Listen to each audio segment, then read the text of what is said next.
Digger began shoveling dirt over the coffin. Richard had little idea what would happen now.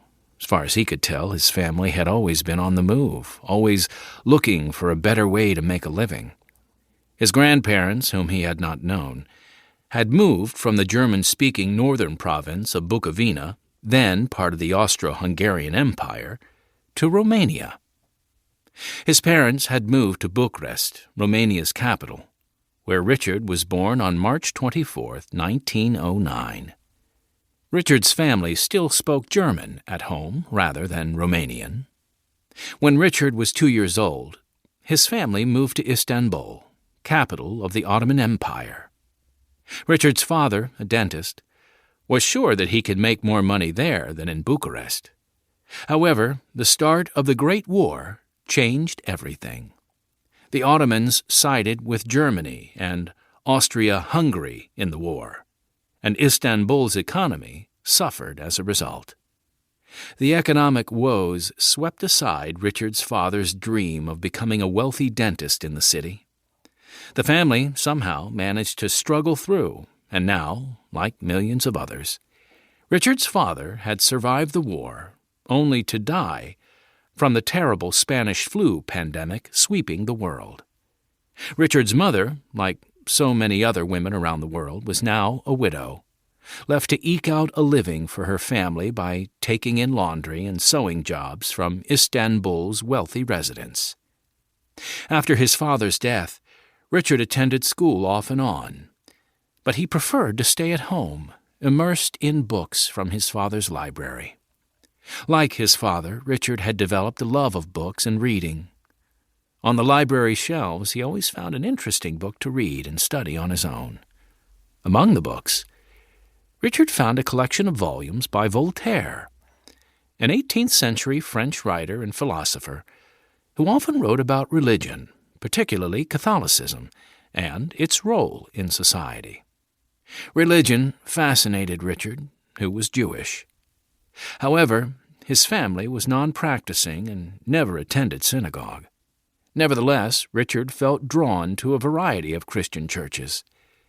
Whenever he walked the streets of Istanbul and passed a church, he wanted to know what was going on inside and why. One day he set out to walk with a Catholic friend to deliver a message to a priest. When they reached the church, the friend assumed that Richard would wait outside while he went inside to deliver the message. Instead, Richard followed him into the church. Inside, it was dark and smelled of sweet incense. Richard's friend located the priest, and to Richard's surprise, the priest placed the palm of his hand on Richard's head and said, "What can I do for you?" Richard shrugged. He had no idea what might be appropriate to ask of such a man. "Well, I shall get you a cup of cold water. As a Christian, I have a duty to do something for you," the priest said. Richard was puzzled. Did all Christians feel a duty to do something for others? From then on, he began slipping into Christian churches to see what was going on. He attended Catholic Mass several times, but he could not understand anything that was said, since it was all in Latin. However, he chose not to go into Greek Orthodox churches because he had heard they were anti-Jewish. He also began attending synagogues sometimes, but the service was conducted in Hebrew, and the rabbi didn't seem to have time for a young boy who came alone. Growing up in Istanbul was lonely for Richard, who wondered if there was any real purpose to life. He liked to walk through cemeteries on winter days when snow lay around the tombstones. "One day," he would say to himself, "I will be dead like they are, and snow will cover my tomb while the living will laugh and embrace and enjoy life. I will be unable to participate in their joy. I won't even know them.